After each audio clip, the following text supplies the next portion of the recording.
So Loatheb, he is the healing boss where you can only heal every 1 minute. As soon as you casted your heals, you get a debuff called Corrupted Mind, which makes it so you cannot heal again.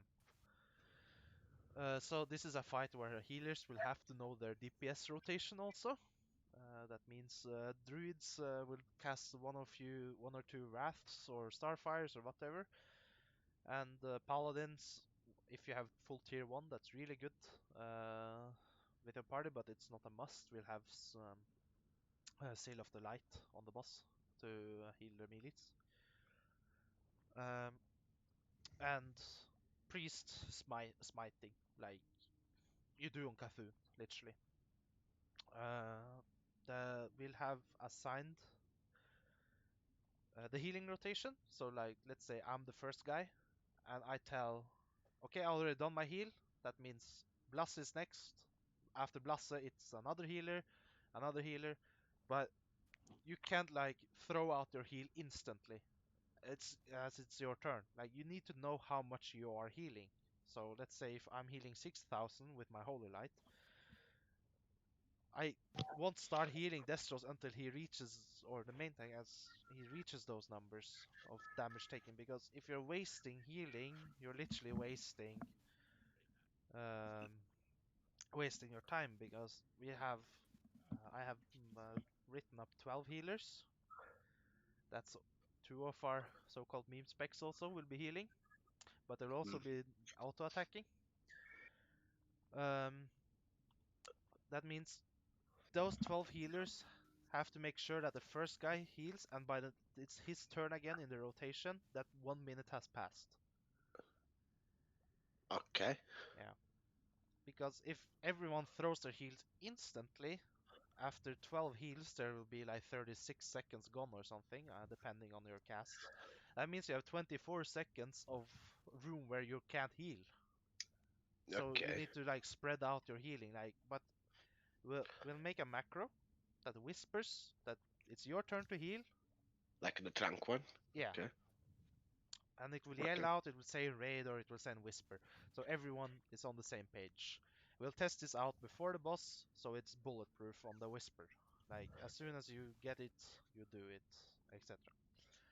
This boss also have a aura, nature aura that deals. Uh, oh, I'm sorry. That deals around. How much was it? Is it 200 damage or 400 damage or something? I don't completely remember, but I'll look into it. Every 6 seconds. So everyone standing in melee will take damage, which means when you are trying to bandage, you should not bandage in melee range. You should Okay. move out and then bandage. But I'll talk about that also. Uh, since healers can heal the DPS on this fight, it's important that you bring your highest healing set. Um, or highest healing stats. So you're having your highest healing gear with you. So you can heal the highest amount. But there's also this mechanic during the fight where there's gonna be a spore that spawns that we move towards the center of the room. That's it important that doesn't hit the main tank because the spore gives us a 60% spell crit and 50% melee hit increase. And the tooltip states that you generate no threat as long as you have this debuff on you, or buff. It's literally a buff. This debuff lasts for 1.5 minutes, and the spore will spawn between 13 and 15 seconds every time. So when I call out the group by groups who will go and get the spore, they'll go get the spore and start dealing damage. But if the main tank gets it, he's not generating a threat, and you can't dispel this. So it's important that we kill it before it hits the center of the room. Uh, the spore itself can spawn from all entrance areas inside of Loatheb's room. So if it spawns on yellow and everyone is stacked on yellow, it's important that you move out so only the 5 people that are assigned to get it this time will get it. And the strategy we'll use on this with the deep, who gets the spore will be first mages, then it will be melee. Because mages, if they have no threat limit, they can pump that ignite really high.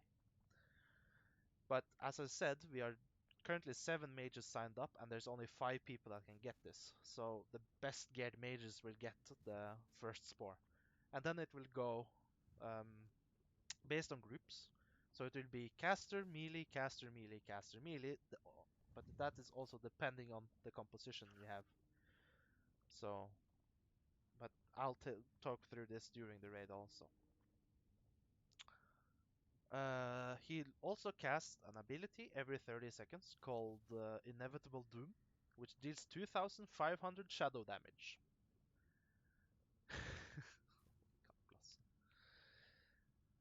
um, this can be mitigated. This is where you need the greater shadow protection potions and bandages, health stones, health potions.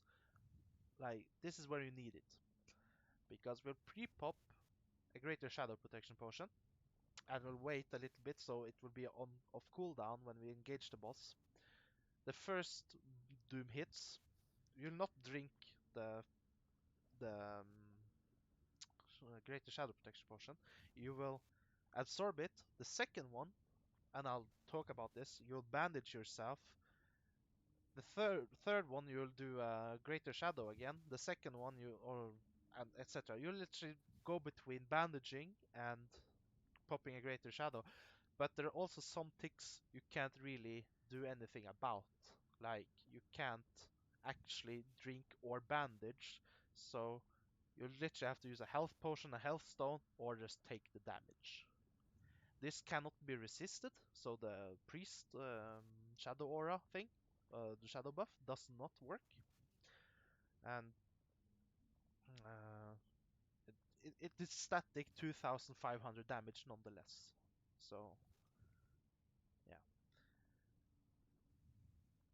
that's basically this fight. So it's about controlling the spore and making sure that the healers know when to heal.